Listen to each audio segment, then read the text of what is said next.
Hello, everyone. I'm so excited to be here with you.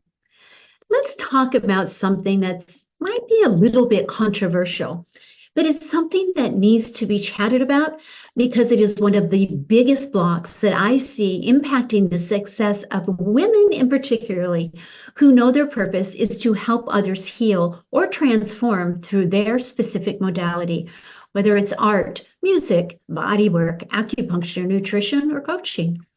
It's a problem that I hear from practitioners, coaches, and healers all the time.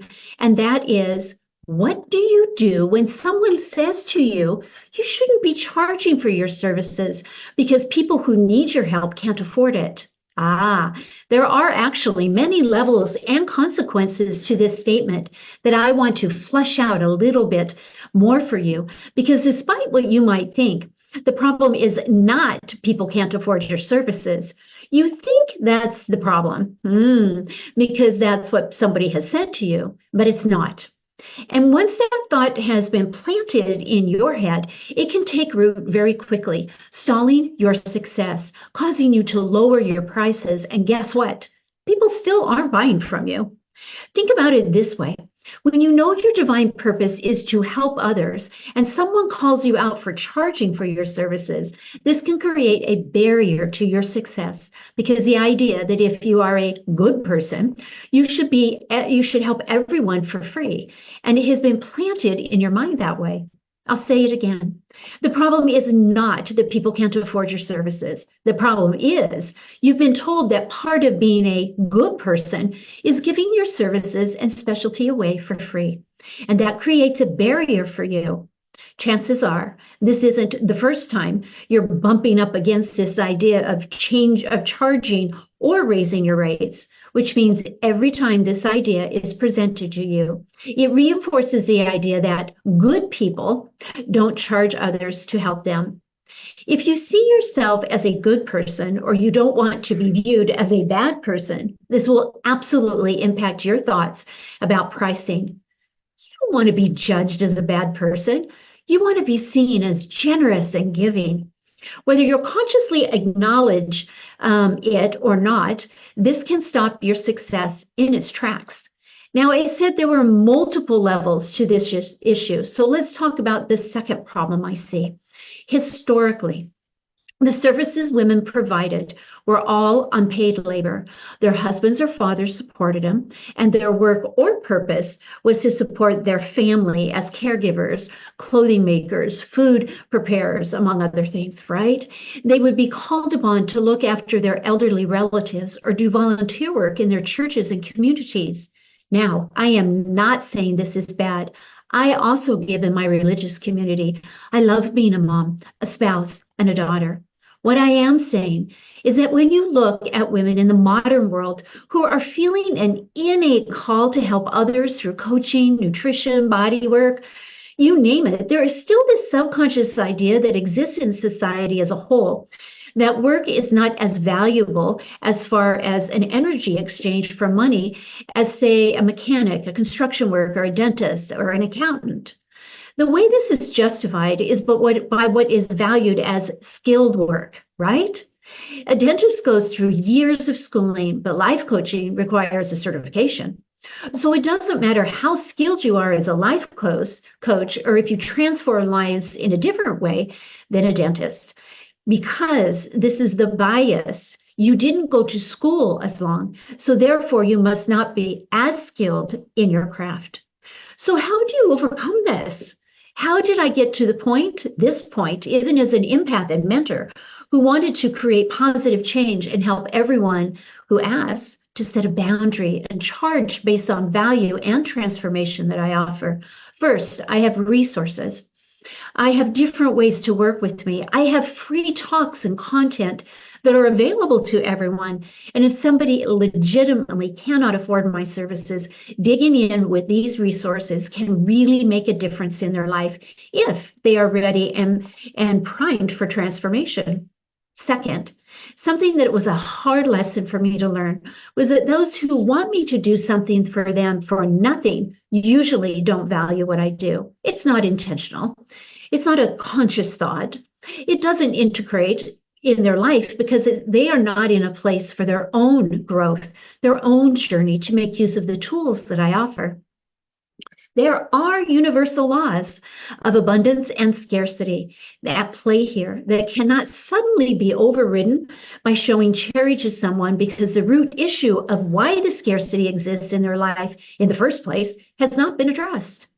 And as good as I am with my skill of helping others remove blocks to their success, I cannot remove blocks in someone who is not ready. It is not my place to override their free will. They might be saying outwardly, help me, I need transformation, but just can't afford it. By giving someone free services is actually a detriment to their growth. Remember, everything is an energy exchange. So allowing them to receive something from you without it costing them anything keeps them in a place of non-growth. There's an old adage, when the student is ready, the teacher will appear. But the student is not ready if they cannot offer a fair energy exchange or be willing to see options. There are many people in my world who have come to me through social media, but they may not be ready for the one-on-one transformation that I can offer them. And that is why I offer many different ways to work with me at affordable rates, as well as free tools, because these free tools may open the door just enough that they can begin their transformation process. Third, with the logic that I should provide someone something for free simply because someone needs it, that would mean that farmers, shop owners, mechanics, and every other service provider should be providing free food and services. But most people don't expect that from them. No. So on a very surface level, I am able to justify not buying into the judgments around me, charging for my services, because common sense dictates that when I provide a valuable service, I should be compensated. I would love to know your thoughts on all this in comments, even if you are watching the replay, right? What is this? I want you to be successful. And it's a huge success stalling issue for so many, what I'm talking about. And I know many of you struggle with this. I have personally mentored so many practitioners, coaches, healers, artists, and women in other businesses to help them overcome misplaced feelings of guilt and morality about charging for their services. And the best part is, when they get to the point where their business is successful, they are in a position to give and help and support others in ways they could only have if they continued, if they only can, or they couldn't have done if they had continued to undercharge for their services. I'm going to say that again.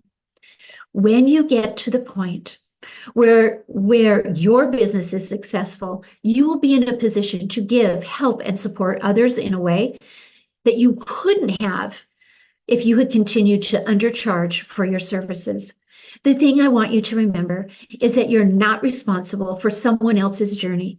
If they are not ready to work with you, you need to bless them and release them.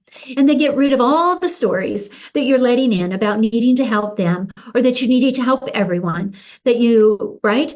Because it's negatively impacting your ability to attract the people who are ready for your help. If you run into a situation like this, just ask yourself this simple question. Do you want transformation for them more than you want it for yourself? The answer is usually yes. And that speaks to the kind, generous person that you are. But I'll say it again. You are not responsible for their journey. You are here to attract and serve those who are uniquely suited to your gifts, talents, skills, experience, offers, and even personality. And if you stop believing in scarcity, there are millions of people out there who are looking for exactly what you offer and will jump at the opportunity to work with you. So open yourself up to receiving those people into your life. If you need my help overcoming these financial blocks to your success, if you want help to clear the fear of charging for your services or the fear of raising your rates, or if you do want help but money is tight for you, then I have a wonderful offer to share. My next masterclass is May 28th and 29th, and I'm sharing with you the opportunity to bring a friend at 50% off. I'm offering this to you because you're in my community, because I value our relationship, and I'm grateful that you're here with me. So say yes, and let me teach you, and give me the opportunity to release those stubborn blocks that are holding you back and stopping you from making an income doing what you love.